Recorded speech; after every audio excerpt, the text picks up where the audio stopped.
Coming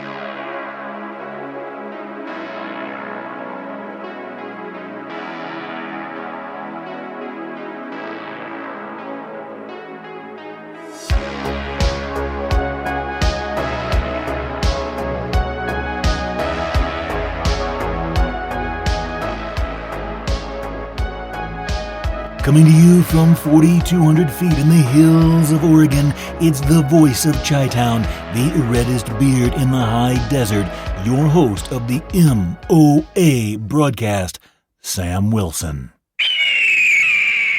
All right, folks, we got a great show lined up today. Don't forget, if you have any questions or concerns, comments, you'd like to leave some feedback, or even give us some ideas for a show, don't hesitate to send us an email to info@gearconvoy.com. That's info@gearconvoy.com. We pick out the best email each week and send out a free mini survival kit to the best comment, question, whatever else. And that applies also for our a larger podcast, the hour-long version that we do that's more focused on survival and all, dealing with all the wild stuff that goes on in the world. So there's also a little bit of news and commentary and so forth. That being said, you can get all that info at www.gearconvoy.com. Click on the MOA broadcast tab. And you can also check out all the other fun stuff we have on the website, from survival gear to U.S.-made gear and knives and so forth. Okay, we've been kind of focusing on the Italian mafia for the last several episodes, so today we're going to kind of switch it up a little bit and go down a different path. We're going to look into, possibly for this episode definitely, and possibly for the next couple of episodes, we'll look at the Irish mafia, a very different brand of mafia and organized crime, but in the end, they all have the same basic goal, and they just have slightly different methods in carrying it out. So let's go ahead and jump on in. I like to always remind everybody, we do the first couple of minutes here, kind of just extemporizing, much like the regular MOA broadcast, not the true crime one. But then we switch to a manuscript style. That way it helps us stay on point and not forget anything, and also kind of get focused and get through everything in a reasonable amount of time. But as a reminder, don't forget, we do a lot of research on all these episodes, and specifically the true crime episode. But you got to remember, there is so much information out there, and many of these things took place 30, 40, 50 or more years ago. In many instances, there are varying accounts of what happened, and sometimes conflicting reports. We do a lot of research. We don't just go off of Wikipedia or whatever else. We do a lot of research and try and get actual legal sources whenever we can. But sometimes you got to kind of pick a path and go with it. So if you find conflicting information or something you'd like us to correct, feel free, again, send us an email, info@gearconvoy.com. And from there, we're going to go ahead and jump on in to today's episode of MOA True Crime. Jimmy Coonan, the butcher of Hell's Kitchen. In the grim shadows of Manhattan's West Side, where narrow alleys met the smoke of dying factories and dockside bars hummed with danger, one name struck fear and awe into all who dared whisper it: Jimmy Coonan. As the charismatic yet terrifying leader of the Westies, a gang of Irish-American criminals based in Hell's Kitchen, Coonan etched his name into New York's criminal lore with a brutality unmatched by even his mafia counterparts. From humble beginnings and a childhood defined by violence, to an adulthood bathed in blood and alliances with the Italian mafia, Coonan's life is a chilling study of loyalty, savagery, and the corruption of power. Now we examine the story of Jimmy Coonan, not just the man, but the world he built and destroyed. Origins in Blood. James Jimmy Coonan was born December 21, 1946, in Hell's Kitchen, a working-class neighborhood on the west side of Manhattan. The son of a bookkeeper, Jimmy grew up surrounded by poverty, ethnic tensions, and a simmering undercurrent of violence. In the 1950s and 60s, Hell's Kitchen was a battleground of Irish, Italian, and Puerto Rican gangs, a place where young boys grew up fast, or didn't grow up at all. Legend has it that Coonan's early hatred of Mickey Spillane, the Irish mob boss of Hell's Kitchen at the time, was born the day Spillane allegedly beat his father during a dispute. Reportedly, when Coonan was a young man, his father John was kidnapped, pistol-whipped, and severely beaten by Spillane, a well-known mobster who frequently employed the kidnap-for-ransom racket of local merchants to their families. Whether or not this tale is fully true, it represents the emotional kernel that would define Coonan's life: revenge, power, and defiance of authority. As a teenager, Jimmy got involved in petty thefts and barroom brawls, quickly gaining a reputation for a quick temper and a willingness to use violence to get what he wanted. Rise of a street soldier. By the late 60s, Coonan was moving from street-level crime into more serious rackets. He ran with tough Irish crews, learned the ropes of extortion, loan sharking, and hijacking, and began carving out a name for himself.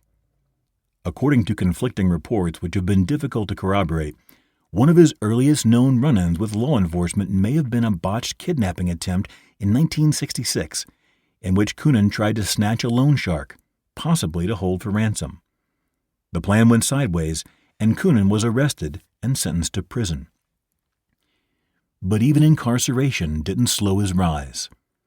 While inside, he built connections and reinforced his reputation as someone not to be trifled with.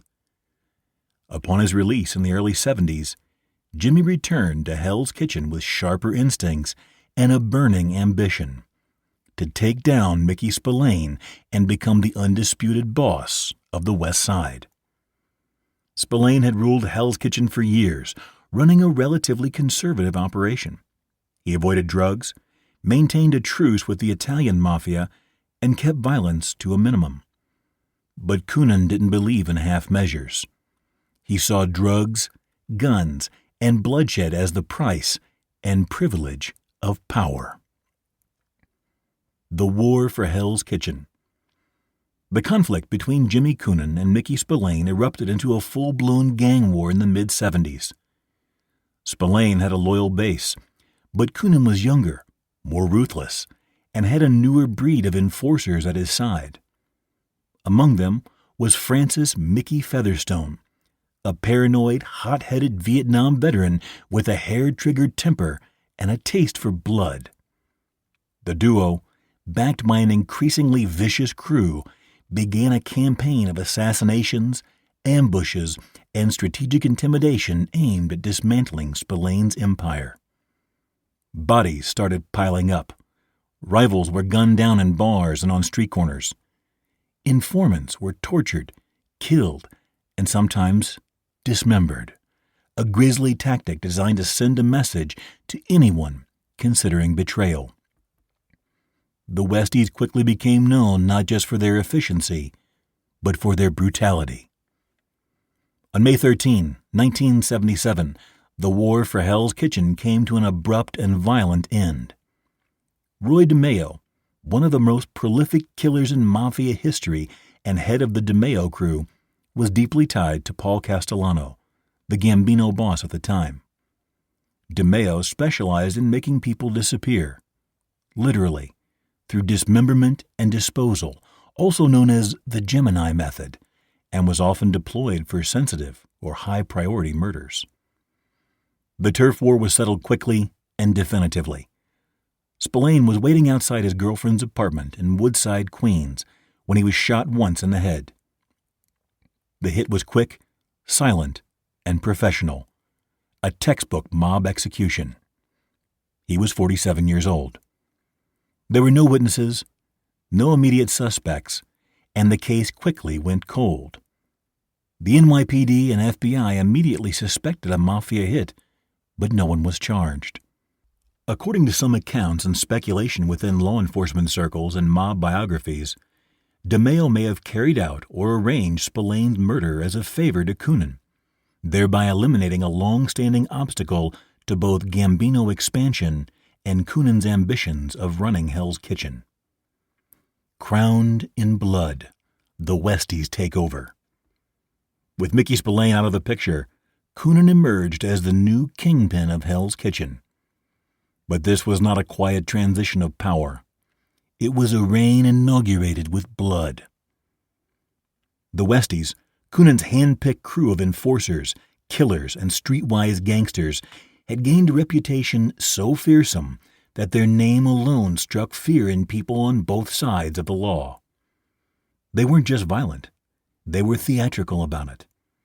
Dismembered bodies were found in garbage bags on the sidewalks, torsos bobbed up in the Hudson River, and whispers of torture chambers haunted the alleys behind 10th Avenue.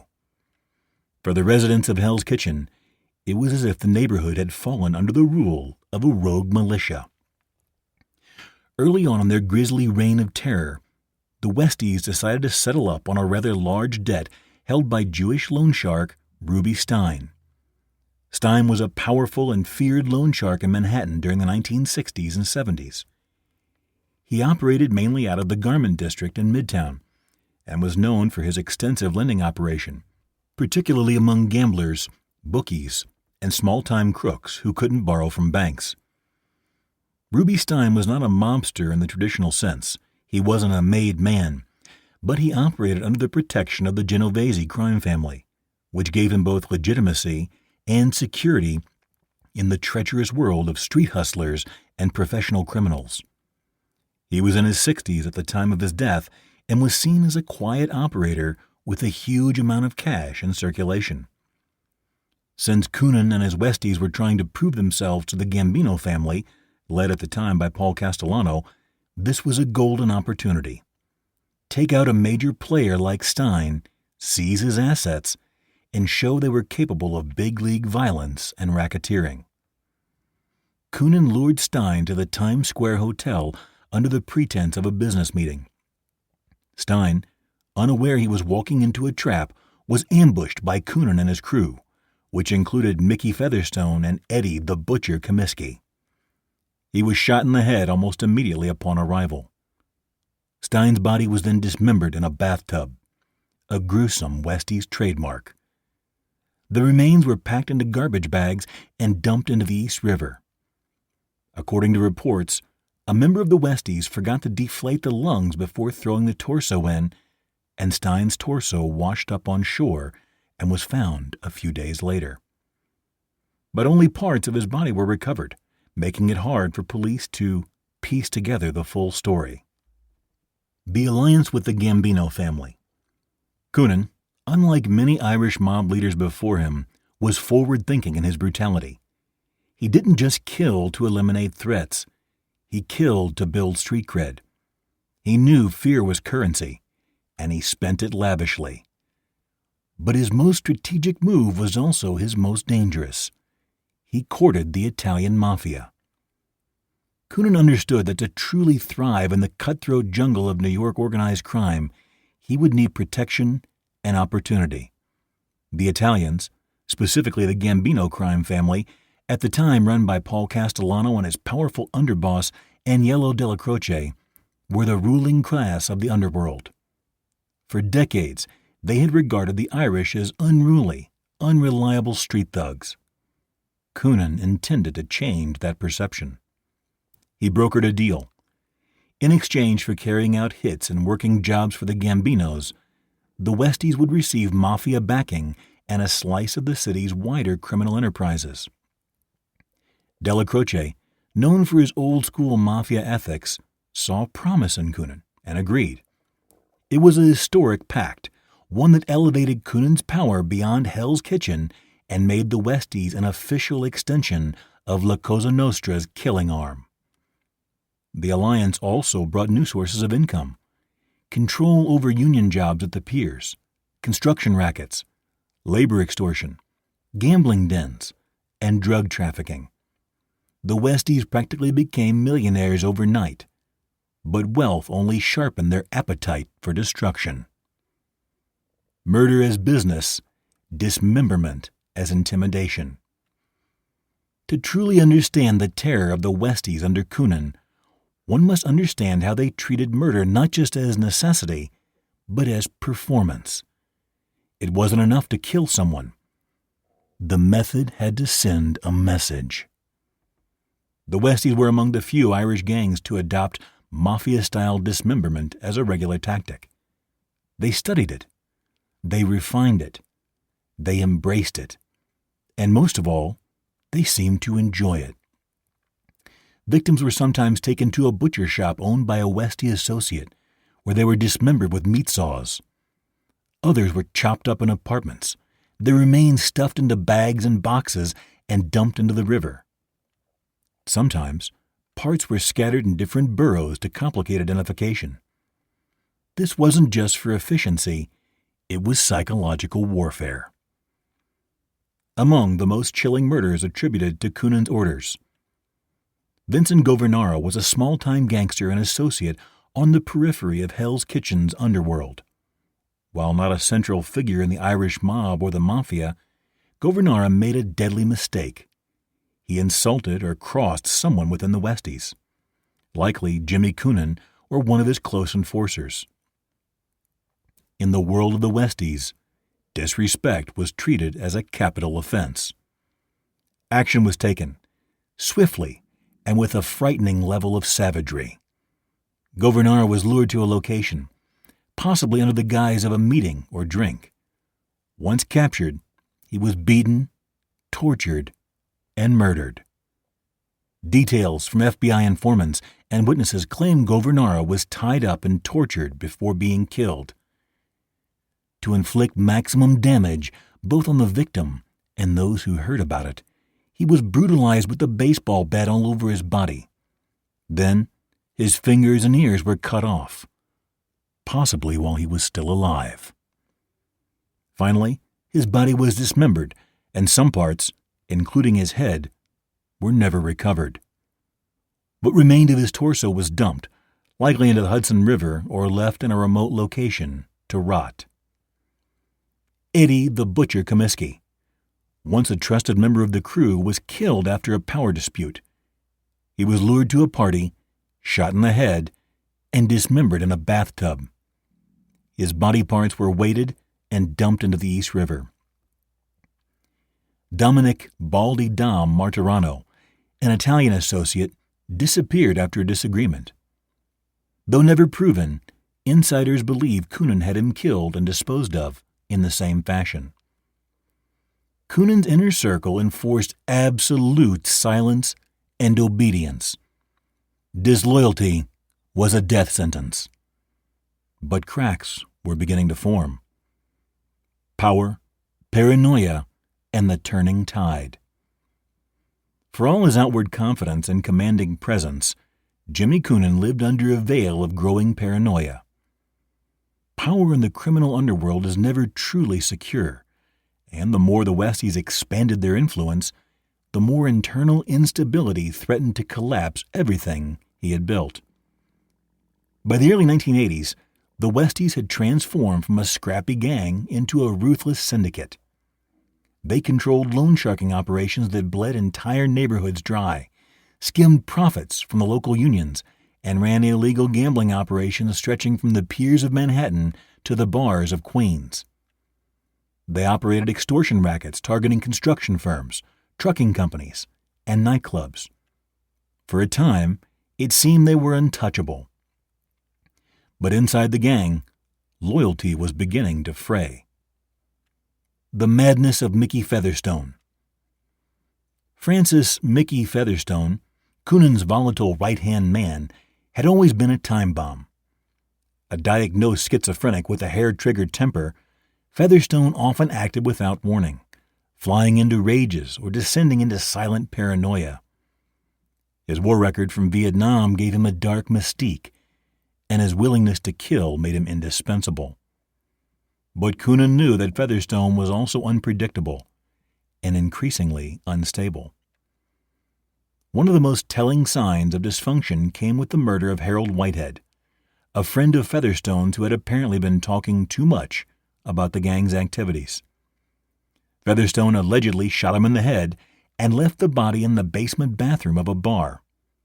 The murder was poorly thought out, and more importantly, it was sloppy.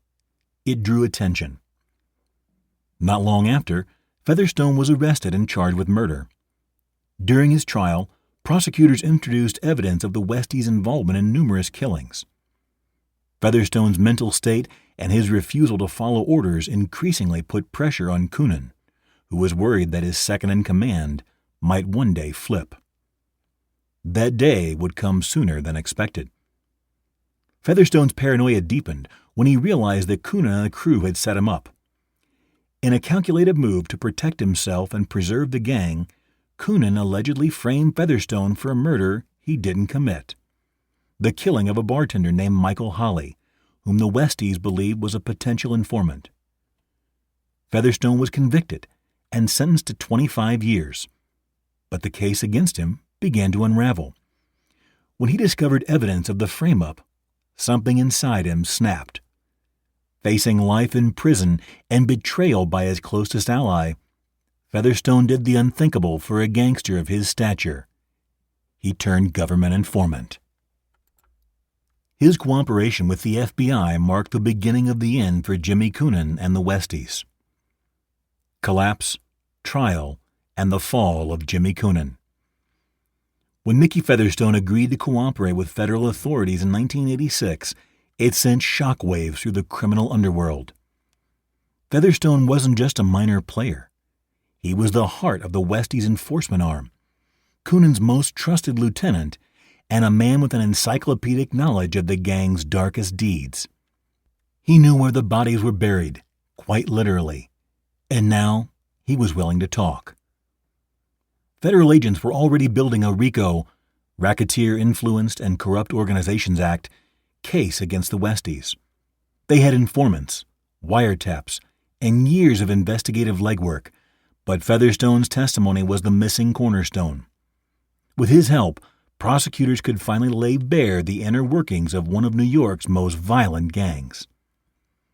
Featherstone began to recount the Westies' bloody history, the murders, the dismemberments, the extortions, the deals with the Gambinos, and even internal betrayals. His testimony painted a vivid, chilling picture of Jimmy Coonan as a man who ruled through charisma and carnage, who ordered murders as casually as ordering dinner. The indictment and the end of an empire. In 1986, Coonan and several key members of the Westies were indicted on a sweeping set of charges that included racketeering, extortion, illegal gambling, and at least 7 murders. The trial became a media sensation.